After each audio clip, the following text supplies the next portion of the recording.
یہ بنا دیتا ہے ان کو، یعنی ان قبروں کو، اوثانن، کیا بنا دیتا ہے؟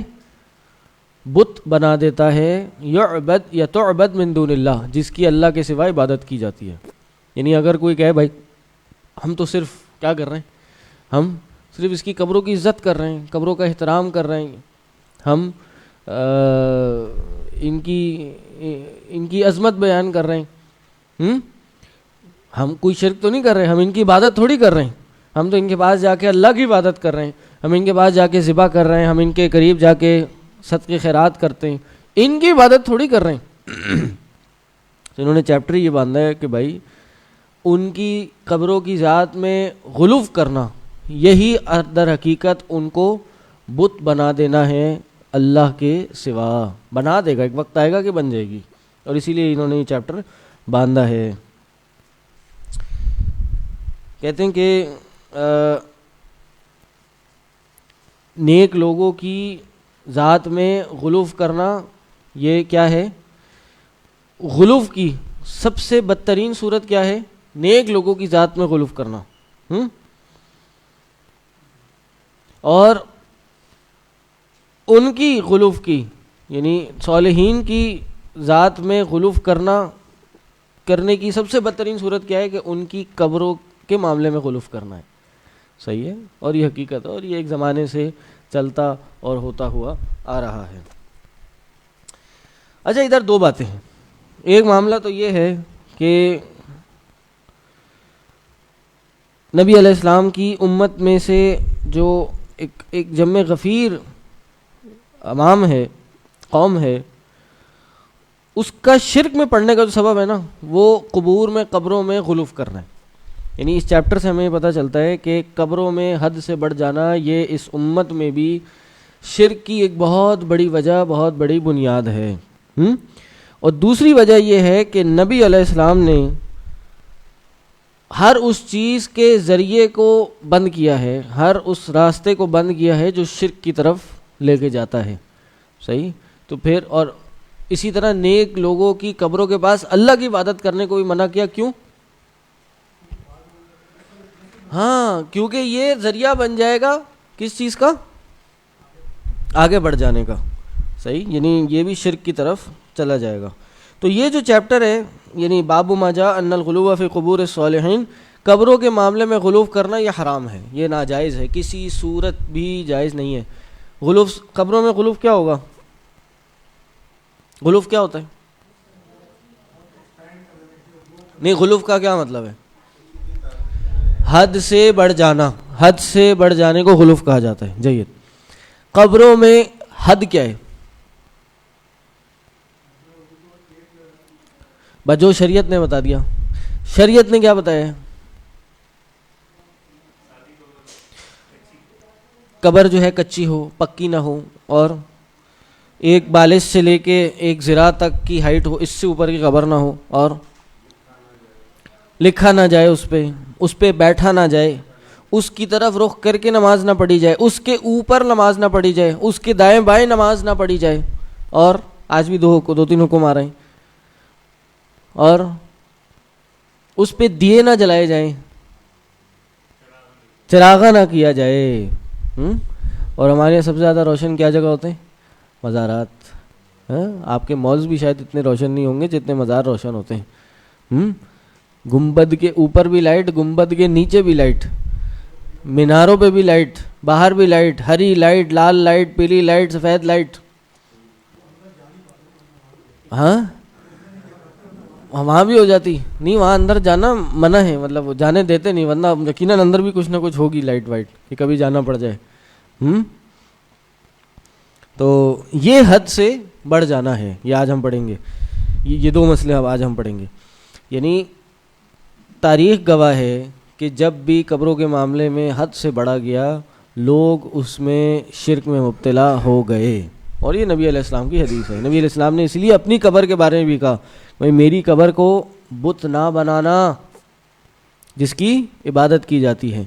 تو یہ بات سمجھ لیں کہ قبروں کے معاملے میں اگر حد سے بڑھا جائے تو وہ حرام ہے، لیکن یہ کبھی کبھار، اچھا حرام کیا ہوتا ہے؟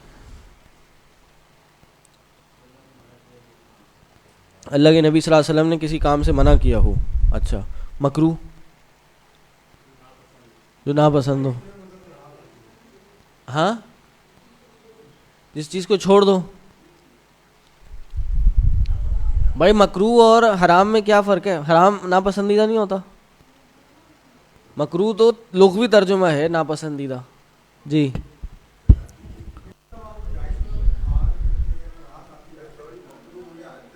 مکروہ آج تک سمجھ نہیں آیا, میں اسی لیے جو ہے نا میں پوچھنا چاہ رہا ہوں. ہاں ایک مکروہ یہ ہے یار, یہ روٹی اچھی نہیں لگ رہی, یہ مکروہ ہو گئی. ہاں نہیں, یہ مکروہ نہیں ہے بھائی, یہ مکروہ ناپسندیدہ کسی چیز کا ناپسند کرنا, یہ لغوی لفظی ترجمہ ہے. جی ایک ہی چیز ہے. ہاں کریلا نہیں پسند تو وہ بھی مکروہ ہو گیا, آپ کے لیے مکروہ ہو گیا. اچھا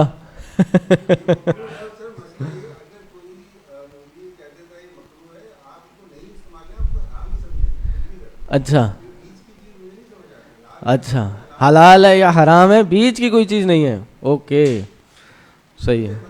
مائک ہے پیچھے مائک ہے, پیچھے کنٹریبیوشن آ رہا ہے, مجھے آواز نہیں آ رہی. کیا جھینگا حلال ہے مگر مکروہ ہے؟ ہاں اچھا حرام کیا ہے, چلیں یہ بتائیں نا, حرام کیا ہے؟ حرام کیا ہے؟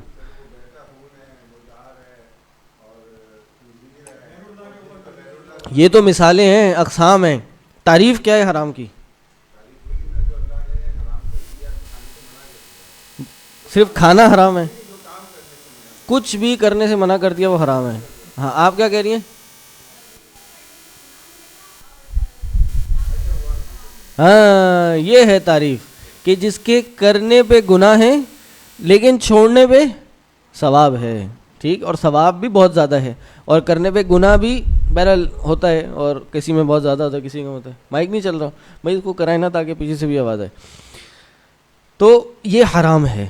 صحیح, بدعت بھی حرام ہے, شرک بھی حرام ہے, شرک اصغر ہو شرک اکبر ہو, یہ سب حرام ہیں. ٹھیک, لیکن بعض اوقات علماء جو ہے نا حرام میں بھی کیٹیگری بنا دیتے ہیں کہ بھئی یہ صرف حرام ہے, اور پھر اس سے اوپر بدعت ہے یا اس سے اوپر شرک ہے, شرک اکبر ہے. صحیح, تو یہ بات ہمیں سمجھنے ادھر آ رہی ہے. اب ایک بیچ میں مسئلہ چڑھ گیا مکروہ کا.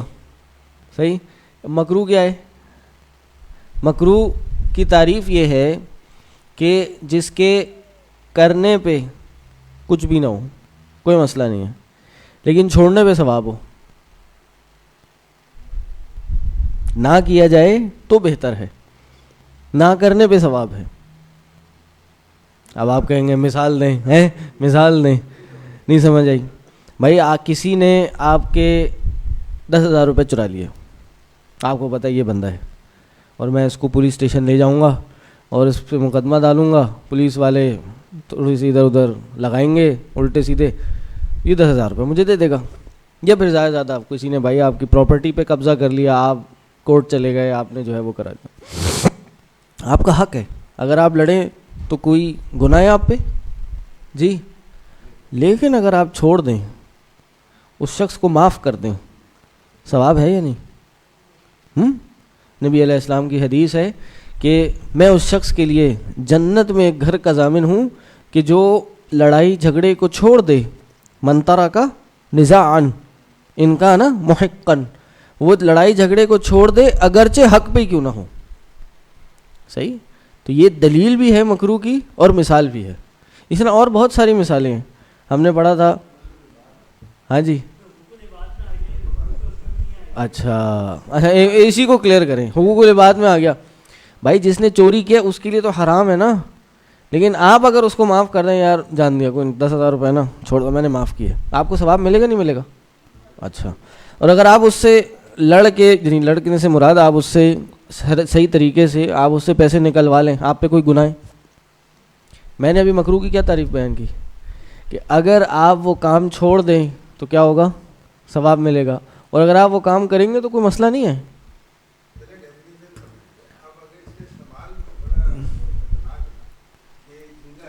نہیں ایک منٹ, ابھی آگے نہ جائیں, نہیں ابھی جھینگے پہ نہیں جائیں, ابھی یہی رہے. ابھی بات ہو رہی ہے, ہاں ابھی سردیاں آ رہی ہیں, جھینگا آ رہا ہے, مچھلی آ رہی ہے. ابھی سوال یہ ہے کہ بھائی مکروہ کی مثال یہ سمجھ آ گئی آپ کو؟ شریعت میں کوئی چیز مکروہ ہوتی ہے یہ تو پتہ ہے نا بھائی. نہیں میں آپ کو بتا رہا ہوں نا. ہاں نہیں کیا کہہ رہے ہیں اگر ہاں ہاں جی نہیں ایک دفعہ کیا, عادتاً نہیں کیا. آپ کا کوئی قریبی تھا, ایک دو آپ کو پتا ہے یار یہ غلطی ہو گئی, اس سے چھوڑ دو, جانے دو. اچھا چلیں چوری چھوڑیں نا, کسی نے آپ کو جو ہے وہ گالی دے دی مثال کے طور پہ, ٹھیک ہے, تو آپ پلٹ کے اس کو بھی سنا سکتے تھے, ٹھیک ہے, لیکن آپ نے کہا نہیں یار بھائی چلو معاف کیا, صحیح ہے. یا کوئی لڑائی جھگڑا ہوا, کوئی بحث مباحثہ ہو گیا, آپ کو پتا ہے یار میں حق پہ ہوں, صحیح, میں صحیح کہہ رہا ہوں, مجھے پتا ہے, لیکن آپ وہ چھوڑ دیں اللہ کے لیے, ٹائم بچانے کے لیے نہیں, اللہ کے لیے چھوڑ دیں, تو اس پہ ثواب ہے یا نہیں؟ تو یہ مکروہ کی مثال ہے, یہ فقہا نے دی ہے.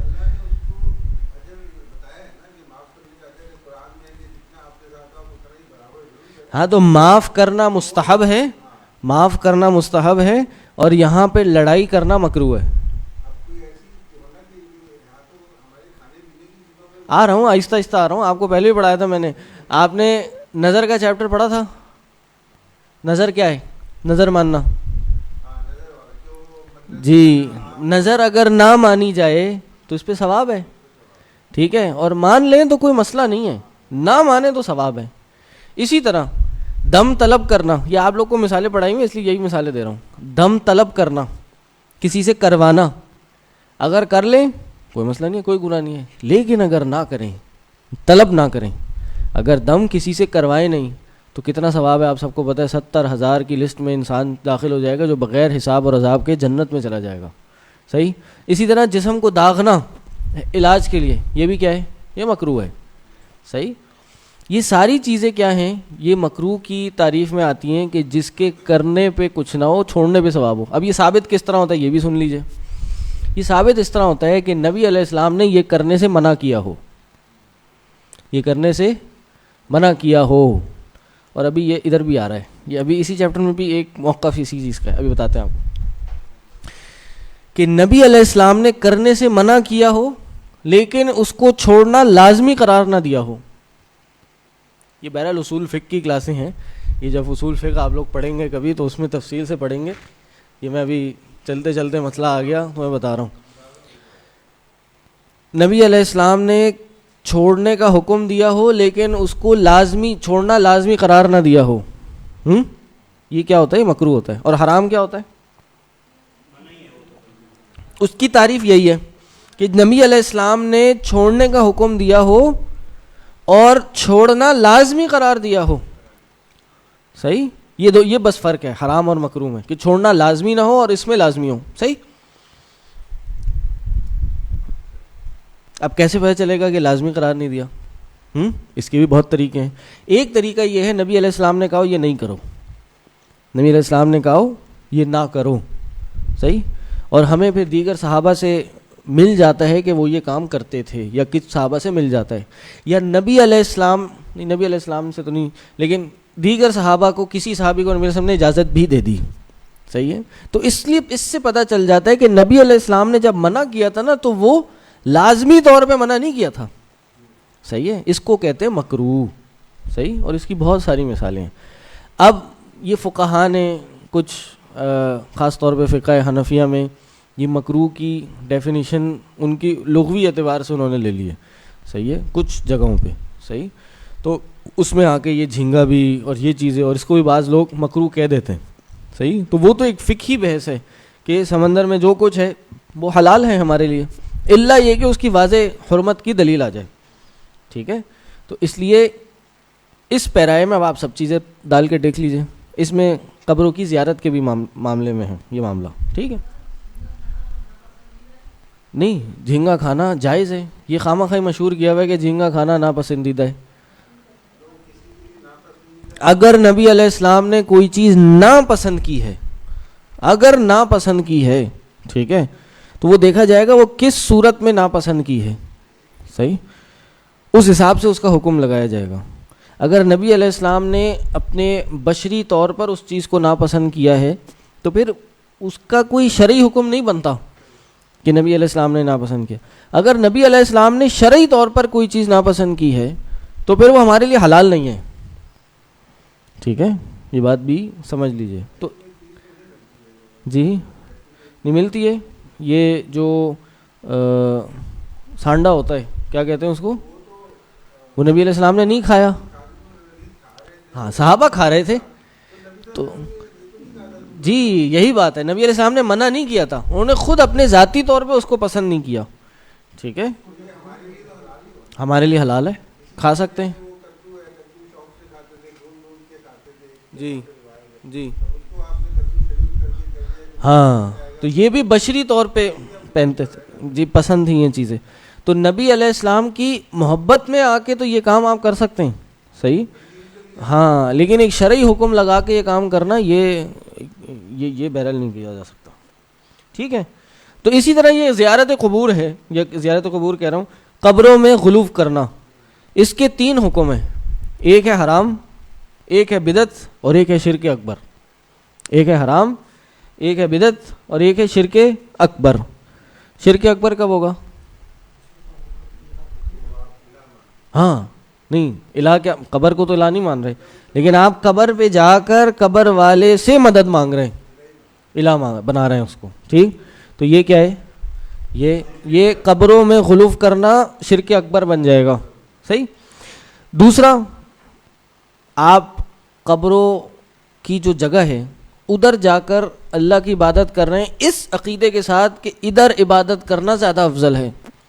صحیح، ادھر عبادت کرنا زیادہ ثواب ہے. یہ کیا ہوگا؟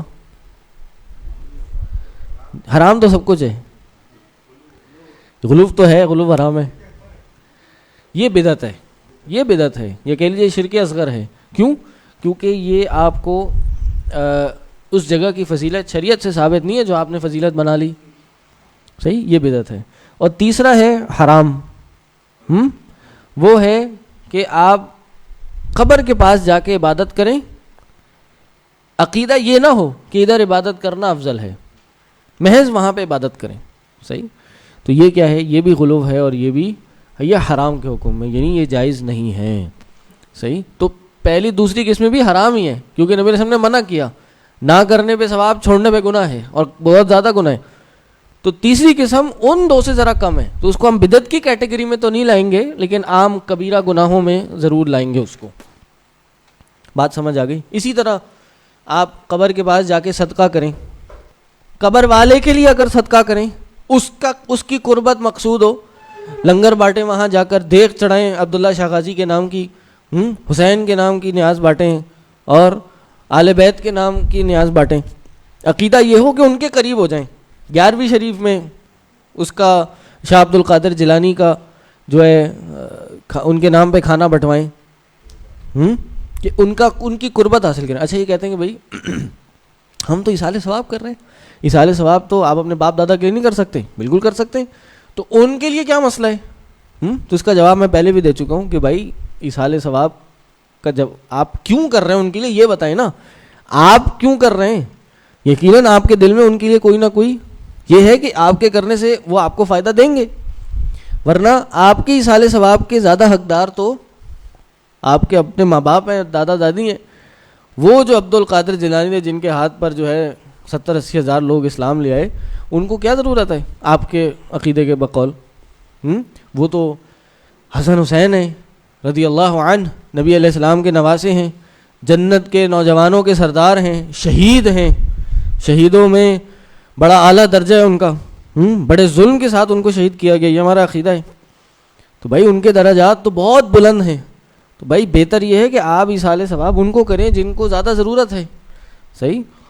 تو یہ کہتے ہیں بھائی ہم تو ایصال ثواب کے لیے کریں. تو بھائی یہ صرف ایصال ثواب نہیں ہے، دل میں کچھ نہ کچھ آپ چاہتے ہیں ان کے قریب ہو جائیں. تو اگر حصول یہ ہو سکتا ہے حصول ثواب کے لیے کام کر رہے ہیں، تو کوئی نہ کوئی بیچ میں گڑبڑ ہے. تو اس لیے اگر کر رہے ہیں تو پھر یہ کیا ہے، یہ شرک اکبر ہو جائے گا. یا ان کے لیے ہی صدقہ کر رہے ہیں تو یہ شرک اکبر ہے.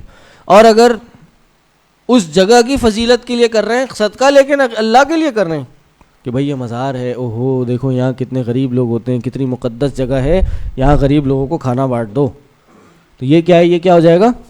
یہ بدعت ہو جائے گا. اور اگر صرف محض وہاں پر قبر کے پاس جا کر اس کی فضیلت کا عقیدہ رکھتے ہوئے نہ ہو اور آپ صدقہ کریں تو یہ حرام ہے. کیوں؟ کیونکہ پھر یہ دوسروں کے لیے رستہ کھول دے گا کہ بھائی دیکھیں فلاں شیخ صاحب، فلاں عالم صاحب نے فلاں قبر کے پاس جا کر یہ کام کیا تھا، تو دیکھو ہم بھی کرتے ہیں، اور دیکھو کیا فائدہ ہوا، کھانے کا ٹیسٹ کتنا اچھا تھا، قورمہ کتنا مزے کا بنا تھا، جی خاص لذت آ رہی، دیکھو کتنی برکت ہو گئی، ایک دیگ سے جو ہے 100 لوگوں نے کھانا کھا لیا، چلو ہم بھی چلتے ہیں. تو یہ جو ہے یہ کیا ہے؟ یہ حرام ہے. اسی طرح پھر ظاہر ہے ذبح کرنا اور ساری چیزیں.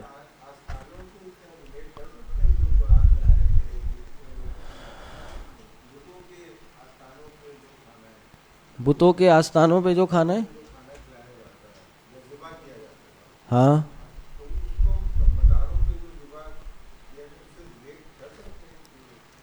سمجھا نہیں میں.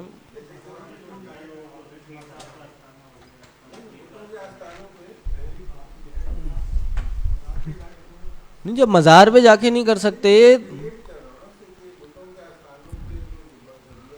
ہاں بھائی یہ وہی تو عقیدہ چل رہا ہے. جی جی جی، جو بتوں کے آستانوں پہ جا کر مندروں پہ جا کے حرکتیں ہوتی ہیں وہی آج ہمارے یہاں اس سے ملتی جلتی چیزیں مزاروں پہ ہو رہی ہیں، قبروں پر. اس لیے تو کہتے ہیں جو ہندو ہے وہ ایک کھڑے بت کی پوجا کرتا ہے اور یہ مسلمان لیٹے ہوئے بت کی پوجا کر رہے ہیں. صحیح، نام نہاد مسلمان. تو ایسے ہی ہے، اس میں کوئی بعید نہیں ہے.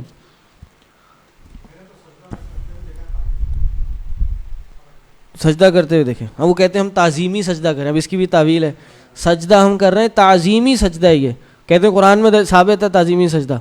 یوسف علیہ السلام کے بھائیوں نے اور ماں باپ نے سجدہ نہیں کیا تھا ان کو، کہا دیکھو سجدہ تعظیمی ہے. ہم کہتے ہیں بھائی یہ شرک ہے. تو اچھا تو اس زمانے میں شرک جائز تھا اور اب حرام ہو گیا؟ ہاں ایسا کیسے ہو سکتا ہے؟ تو یہ سب بیکار باتیں ہیں.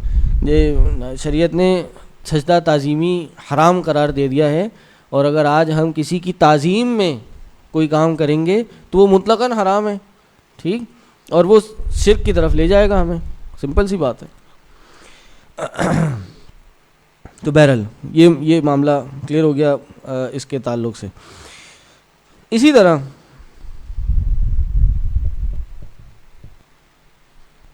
نبی علیہ السلام کی حدیث ہے، پڑھ لیں جی، آ جائیں.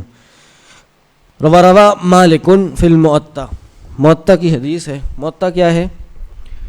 یہ موطا حدیث کی کتاب ہے. امام مالک بن انس رحمہ اللہ کی کتاب ہے. اور سب سے پہلے جو حدیث کی کتاب مدون کی گئی اور آج تک بھی جو موجود ہے وہ کیا ہے؟ یہ موطا امام مالک. یعنی صحیح ترین کتاب جو سب سے پہلے لکھی گئی وہ کیا ہے؟ موطا امام مالک ہے. امام بخاری کی کتاب بھی اس کے بعد ہے. امام مالک کی جو اسناد ہیں، امام مالک کی جو چین آف نریشن ہے وہ زیادہ عالی ہے ایز کمپیئر ٹو امام بخاری. امام بخاری میں ایک واسطہ مزید آ جاتا ہے. امام مالک کا واسطے نبی علیہ السلام سے بہت کم ہیں. صحیح، اس لیے امام مالک کی احادیث جو ہیں وہ زیادہ تر صحیح ہیں. لیکن امام مالک نے اپنی کتاب میں صحت کی شرط نہیں لگائی، تو اس لیے بعض احادیث ضعیف بھی ہیں. جیسے امام بخاری نے اپنی کتاب میں صحت کی شرط لگائی تھی. انہوں نے فرمایا تھا میں جو کچھ اس میں داخل کروں گا وہ صحیح ہوگا. صحیح، اس طرح یہ فرق ہے. نبی علیہ السلام نے فرمایا اللہم لا تجعل قبری وثنا یعبد، اے اللہ میری قبر کو بت نہ بنا دینا جس کی عبادت کی جاتی ہے. کیا ایسا ہو سکتا تھا؟ جی نہیں ہو سکتا تھا. لیکن پھر بھی نبی علیہ السلام نے اس چیز سے منع کیا تعلیم دینے کے لیے. کیوں؟ پچھلی قوموں نے یہ کام کر لیا تھا. نبی علیہ السلام نے کہا اے اللہ میری قبر کو وثن بت نہ بنانا جس کی عبادت کی جاتی ہے. کیوں؟ اشتد غضب اللہ علی قوم، اللہ کا غصہ بڑا شدید ہے. کن پر یہ شدید ہوا؟ اللہ نے بڑا سخت غصہ کیا ان پر، اس قوم پر جنہوں نے اپنی انبیاء کی قبروں کو مساجد بنا دیا. انبیاء کی قبروں کو مساجد بنا دیا. تو یہاں سے پتہ چلتا ہے کہ وثن جو ہے وہ کچھ بھی ہو سکتا ہے. ضروری نہیں ہے کہ وہ صورت والا ہو. جو صورت شکل والا ہوتا ہے اس کو وثن نہیں، اس کو صنم کہتے ہیں. سواد نون میم، وہ صنم ہوتا ہے. وثن واو سا نون، یہ کوئی بھی معبود ہے جس کو بنایا جائے، پتھر ہو، درخت ہو، کوئی مورتی ہو، قبر ہو، مٹی ہو، کچھ بھی ہو، کوئی کپڑا ہو، اس کو وثن کہا جاتا ہے۔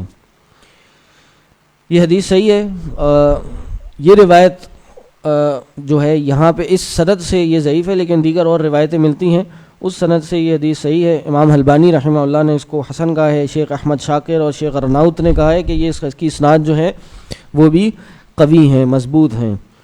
تو بہرحال مسئلہ واضح ہے اور اس میں کوئی مزید سوچنے کی ضرورت نہیں ہے۔ مطلب ایک انسان جو نبی علیہ السلام سے محبت کا دعوے دار ہو اور وہ یہ جانتا ہو کہ نبی علیہ السلام نے کہا بھائی میری قبر کو، اللہ سے دعا کی، اللہ میری قبر کو بت نہ بنا دینا۔ بت کیا ہوتا ہے؟ بت سے مانگا جاتا ہے، بت کے آگے اپنی نظر نیاز کی جاتی ہے، بت کے آگے اپنے ذبیحے صدقے دیے جاتے ہیں۔ تو جو شخص نبی علیہ السلام کا محب ہو اور وہ یہ حدیث جانتا ہو، وہ کیسے نبی علیہ السلام کے آگے اپنی حاجات پیش کرے گا؟ نبی علیہ السلام سے کیسے سوال کرے گا؟ اللہ اکبر۔ نبی علیہ السلام کی زندگی میں تو نبی علیہ السلام سے سوال کیا جا سکتا تھا، لیکن نبی علیہ السلام کے بعد نبی علیہ السلام سے سوال نہیں کیا جا سکتا۔ نبی علیہ السلام نے خود کہا تھا، ہم نے پہلے حدیث پڑھی ہے کہ اے فاطمہ آج مجھ سے جو مانگتی ہو مجھ سے مانگ لو، قیامت کے دن میں تمہارے کام نہیں آ سکتا۔ اور اپنی چچا کو کہا، اپنی پھپھی کے بارے میں یہ کہا، اپنے خاندان کے بارے میں کہا بھائی آج مجھ سے جو مانگتی ہو مانگ لو، قیامت کے دن میں کسی کام نہیں آؤں گا۔ اس کے بعد حدیث ہے نبی علیہ السلام، بلکہ آیت ہے وَلِبْنِ جَرِيرٍ بِسَنَدِهِ عَنْ سُفْيَانَ، ابن جریر سے ہے اور وہ اپنی سند کے ساتھ بیان کرتے ہیں۔ ابن جریر کیا ہے بھائی؟ ابن جریر ہاں جریر کے بیٹے تھے، ہاں محدث ہیں، مورخ ہیں، مفسر ہیں۔ ان کی دو مشہور زمانہ کتابیں ہیں، تفسیر لابن جریر، اصل میں یہ ہے تفسیر طبری، یہ ہے امام الطبری ابن جریر الطبری، تو ان کی کتاب ہے التفسیر لابن جریر الطبری۔ اسی طرح ان کی ایک کتاب ہے تاریخ لابن جریر الطبری، کئی مجلدوں میں کتاب ہے، اور انہوں نے بیٹھ کے لکھوائی تھی وہ کتاب۔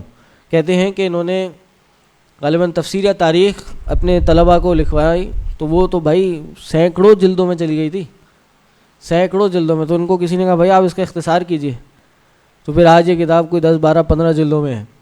یہ اختصار ہے، یہ علم تھا اس زمانے میں ان کا۔ تو یہ مفسر بھی ہیں، اور وہ مفسر ہیں کہ آج ان کے بعد جتنے لوگوں نے بھی تفسیر لکھی، یہ امام طبری وہ تفسیر ہے کہ جو ایک اوتھینٹک سورس کی طرح ہے۔ جیسے حدیث میں بخاری ہے، اسی طرح تفسیر میں ابن جریر الطبری ہے۔ تو تفسیر الطبری میں اگر کوئی چیز لکھی ہوئی ہے اور صحیح سند کے ساتھ ہے تو پھر وہ بنیاد ہے، وہی اصل سورس ہے تفسیر کی۔ لیکن اس ابن جریر الطبری کی تفسیر میں یہ اچھی بری چیز سب ہے، اچھی بری سے مراد صحیح ضعیف دونوں ہیں۔ انہوں نے جو کچھ ان تک پہنچا انہوں نے آگے لکھ دیا، اس پہ حکم بھی نہیں لگایا کہ یہ صحیح ہے یا ضعیف۔ کیوں نہیں لگایا؟ ہاں ان تک جو علم آئے انہوں نے آگے پہنچا دیا۔ اس کی ایک وجہ یہ کہ تاکہ دوسرے پہ چھوڑ دیں، دوسرا فیصلہ کرے کہ بھائی صحیح کیا ہے ضعیف کیا ہے۔ اور دوسرا، بعض اوقات کوئی چیز ایک عالم کے نزدیک صحیح یا ضعیف ہوتی ہے، دوسرے کے نزدیک نہیں ہوتی۔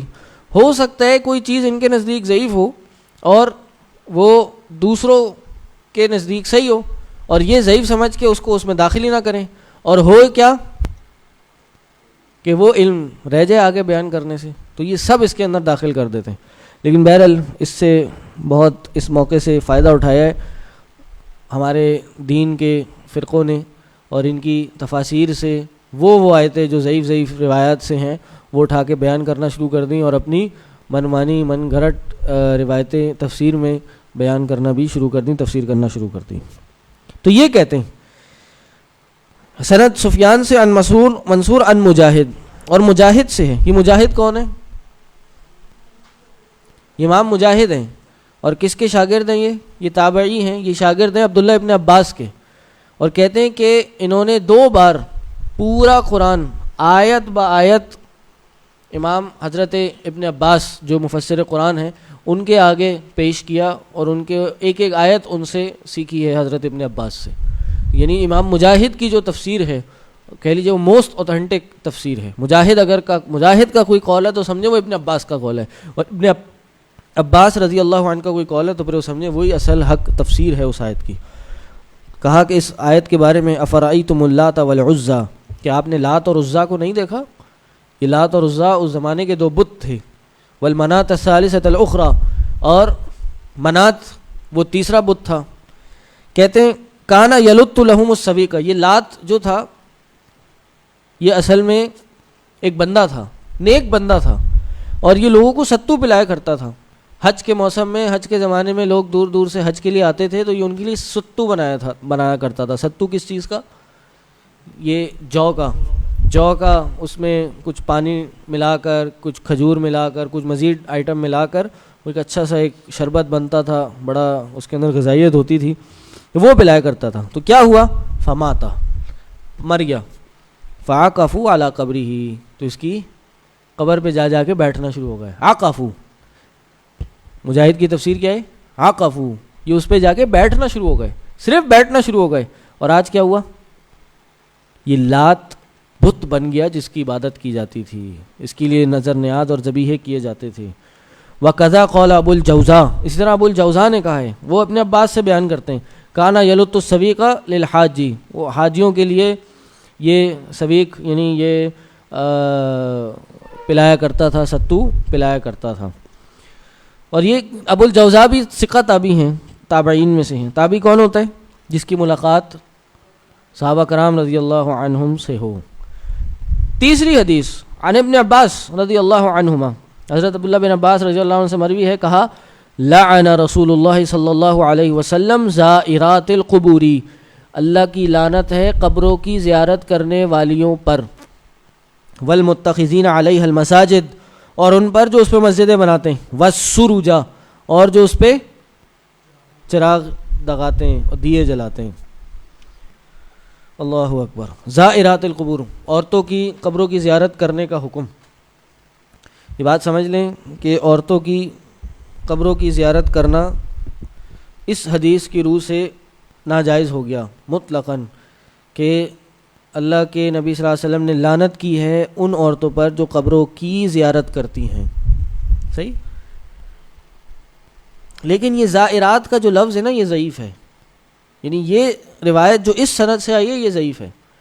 جو صحیح سند ہے وہ اس میں لفظ ہے زوارات. زوارات یعنی بہت زیادہ زیارت کرنے والیاں. ٹھیک,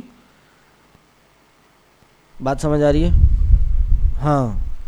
تو اس پہ پھر امت میں اختلاف ہے کہ بعض, اور یہ شروع سے چلا آ رہا ہے, بعض کہتے ہیں کہ عورتوں کی زیارت کرنا جائز ہے لیکن مکروہ ہے, نہ کیا جائے تو بہتر ہے. آ گیا نا؟ ہاں, آ رہا ہوں اس پہ آ رہا ہوں, تھوڑا صبر رکھیں, تھوڑا سا بچا کے رکھیں. ہاں جی, اس حدیث کی وجہ سے کہ اللہ کے نبی صلی اللہ علیہ وسلم نے زوارات پہ لعنت کی ہے, کیونکہ یہ زائرات کا لفظ تو ضعیف ہے, تو زوارات پہ لعنت کی ہے. تو پھر نبی علیہ السلام نے جب زوارات کا لفظ بولا تو امت میں اختلاف ہو گیا. انہوں نے کہا بھائی کثرت سے زیارت کرنے والیوں پہ لعنت ہے, اکا دکا اگر چلی جائیں تو کوئی مسئلہ نہیں ہے. تیسرا موقف یہ ہے کہ بھائی یہ مکروہ ہے, کیا جائے تو کوئی مسئلہ نہیں ہے, نہ کریں تو بہتر ہے. صحیح. یہ بات سمجھ لیجئے کہ جتنی بھی احادیث عورتوں کے قبرستان جانے کی اجازت کے حوالے سے آئی ہیں وہ یا تو ضعیف ہیں, یا پھر اگر صحیح ہیں تو غیر صریح ہیں. اس میں صراحت کے ساتھ اجازت نہیں ہے کہ عورتیں مسجد میں جائیں, قبرستان میں جائیں. ٹھیک. اب جو احادیث آتی ہیں وہ کون کون سی احادیث ہیں؟ یعنی ایک حدیث تو یہی ہے, اس میں تو مطلقاً منع ہے کہ زوارات القبور. پہلا اعتراض تو یہ بنتا ہے کہ بھائی اس حدیث میں کثرت سے جانے والیوں کو منع کیا گیا ہے. ٹھیک. تو اس کا جواب یہ ہے کہ یہاں زوارات کثرت سے جانے والیاں یہ ان کی صفت نہیں بیان کی گئی کہ جو کثرت سے جائیں، یہ معنی نہیں ہے، بلکہ جو بہت زیادہ جانے والیاں ہوں، یعنی جانے والیاں بہت زیادہ ہوں، وہ معنی یہ ہے. یعنی یہ مبالغے کا صیغہ ہے، اور مبالغہ ہمیشہ کثرت پہ دلالت نہیں کرتا، یعنی اس کی تعداد کی نفی نہیں ہوتی بلکہ صفت کی نفی ہوتی ہے. ہاں، جیسے نبی علیہ السلام نے فرمایا، اللہ تعالیٰ کے بارے میں آتا ہے قرآن میں کہ اللہ تعالیٰ لیس بظلام للعبید، اللہ تعالیٰ، جی کیا ترجمہ ہے، اپنے بندوں پر بہت زیادہ ظلم کرنے والا نہیں ہے. آتا نا قرآن میں، تو اس کا مطلب کیا ہے؟ تھوڑا ظلم کرتا ہے اللہ؟ جی نہیں کرتا. تو اس کا مطلب یہ ہے کہ جب مبالغہ نفی کے بعد آئے، یعنی مبالغے کا صیغہ ہے نا، بہت زیادہ کرنا، تو یہ اس سے نفی صفت مراد نہیں ہوتی، نفی عدد مراد نہیں ہوتی، بلکہ نفی صفت مراد ہوتی ہے. یعنی اللہ تعالیٰ، اور اس کی نفی مبالغے میں ہوتی ہے، مبالغہ نفی مراد ہوتا ہے، یعنی اللہ تعالیٰ بالکل بھی ظلم کرنے والا نہیں ہے. بات سمجھ آ رہی ہے؟ تھوڑی ٹیکنیکل ہو گئی، سمپل سی بات یہ ہے. ہاں جی، زوارات سے مراد یہ نہیں لے سکتے کہ وہ عورتیں کہ جو کہہ لیجئے بہت زیادہ جانے والی ہیں، یعنی بہت زیادہ جانے کی نفی ہے، یہ نہیں ہے، بلکہ اس سے یہ مراد لیں گے کہ بہت زیادہ جانے والیاں، صحیح ہے، ان کی نفی ہے. یعنی اللہ تعالیٰ کی لعنت ہے ان عورتوں پر جو جاتی ہیں مطلقاً. یعنی مبالغے کی نفی کی وجہ سے ہم یہ نہیں لیں گے کہ مبالغہ منع ہے، بلکہ مطلقاً یہی منع ہے. اسی طرح ایک حدیث آتی ہے اللہ کے نبی صلی اللہ علیہ وسلم کی زوجہ محترمہ سے، غالباً حضرت سودا یا صفیہ بیان کرتی ہیں، کہتی ہیں نبی علیہ السلام نے ہمیں قبرستان کی زیارت سے منع کیا، ولم یعظم علینا، نہیں، اور ہمیں اس پہ ہمیں سختی نہیں کی. صحیح ہے. تو یہ ان ادلہ میں سے ہے کہ جو کسی معاملے کو مکروہ کر دیتے ہیں، ہاں، کہ منع تو کیا لیکن بڑی سختی نہیں کی اس میں. تو اس کا مطلب جا تو سکتے ہیں لیکن کیا ہے، پسندیدہ نہیں ہے، یا کہہ لیجئے مکروہ ہے، یہ حرام نہیں ہے. تو اس کا جواب بھی یہی ہے کہ بھائی یا تو یہ حدیث ضعیف ہے، یا پھر یہ ان کے علم میں نہیں تھی بات کہ نبی علیہ السلام نے مطلقاً قبروں کی زیارت کرنے والیوں پہ لعنت کی ہے. ٹھیک، یہ معاملہ ہے. اور تیسری ایک حدیث یہ پیش کی جاتی ہے، نبی علیہ السلام نے کہا کہ کنت نہیتکم عن زیارت القبور فزوروها، میں تمہیں قبروں کی زیارت سے منع کیا کرتا تھا، فزوروها، بس جاؤ اس کی زیارت کرو. تو زورو جمع کا صیغہ ہے، اور جمع میں مرد عورت دونوں شامل ہوتے ہیں. تو ایسا نہیں ہے ہر دفعہ. جی ہاں، تو یہ مردوں کے لیے ہے، یہ خاص بر رجال ہے، تو کرو، مردوں کے لیے ہے. اما عائشہ نے کیا مردوں کے لیے حدیثیں نہیں بیان کی؟ ہاں تو نبی علیہ السلام نے کئی ایسی احادیث بیان کی ہیں، تو پھر اس حدیث کا کیا کریں گے زوارات القبور سے؟ ہاں جی وہی کر رہے ہیں ہم، وہی کر رہے ہیں جی، ہم وہی کر رہے ہیں، اس میں تطبیق دے رہے ہیں. اور وہ تطبیق یہی ہے کہ بھائی جتنی بھی حدیث آئی ہیں وہ صراحت نہیں ہے. یعنی اگر کسی چیز میں مردوں کے لیے حکم آیا ہے تو ضروری نہیں ہے وہ حکم عورتوں کے لیے بھی ہو. ٹھیک ہے، ہاں جی، اپنے لیے جا رہے ہیں، تو عورتوں کو جانا منع ہے اس معاملے میں. ٹھیک ہے، تو جس میں جتنی بھی حدیثیں آتی ہیں یا تو ضعیف ہیں یا پھر کیا ہیں جی غیر صریح ہیں، واضح نہیں ہیں. ایک جی نہیں، اگر صرف نہیں، اگر صرف زیارت کے لیے جائے شرعی اعتبار سے تو پھر جانا جائز ہے یا نہیں، یہ سوال ہے نا. تو اس لیے مطلقاً جانا جائز ہی نہیں ہے. ٹھیک ہے، شیخ صالح عثیمین نے یہ موقف جو ہے شیخ صالح عثیمین کا بھی ہے، اور شیخ سلیمان الرحیلی نے بھی اس موقف کو راجح کہا ہے کہ مطلقاً خواتین کا قبرستان جانا جائز نہیں ہیں. اور بڑی تفصیل سے شیخ صالح عثیمین نے کتاب التوحید کی شرح میں بحث کی ہے، اور یہی دلائل جیسے میں نے ابھی آپ کو دیے ہیں اسی طرح شیخ صاحب نے بھی وہی دلائل بیان کی ہیں اسی حدیث کے باب میں، اور بڑی تفصیل کے ساتھ ہر حدیث کا انہوں نے جواب دیا ہے کہ کس طرح یہ حدیث جو ہے یہ ضعیف ہے، یا یہ واضح نہیں کرتی کہ ان کا جانا جائز ہے. صحیح. اور یہی کہتے ہیں سنیں جی دلیل کیا ہے، کنتو نہیتکم عن زیارت القبور فزوروها فانها تذکرکم الاخرہ. یہ چوتھی دلیل ہے. صحیح. ان عائشہ زارت قبر اخیہا، اما عائشہ نے اپنے بھائی کی قبر کی زیارت کی تھی، عبداللہ بن ابی ملیکہ کی، اور نبی علیہ السلام نے منع نہیں کیا. کہہ رہے ہیں یہ دلیل جو ہے یہ منسوخ ہے، یہ منسوخ ہے.